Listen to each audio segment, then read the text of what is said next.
పూర్వజన్మలో ఏది కూడా కర్మ ఫలితం వలనే మనము ఈ జన్మలో పుట్టి ఈ జన్మలో మనము ప్రతి ఒక్కటి కూడా చేస్తూ ఉన్నాం.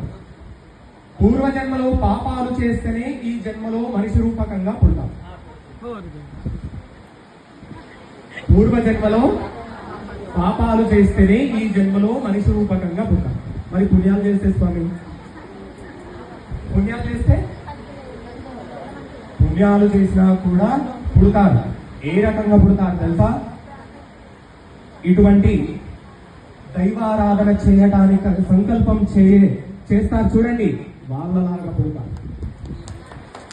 ఇది పూర్వజన్మలో పుణ్యాలు చేసిన, నేను పుణ్యబాటలో నేను నడిచిన, పుణ్యబాటలో నేనున్నా, నాతో పాటు 10 మందిని నేను తీసుకొని పోతా, నాతో పాటు 10 మందిని నేను పుణ్యబాటలో నడిపిస్తా అనే దైవ సంకల్పంతో మళ్ళీ ఈ జన్మలో మనమందరము పుడతాం.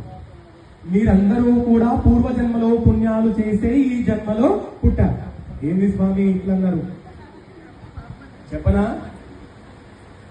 అరే అక్కడ మంచి కార్యక్రమం జరుగుతుంది,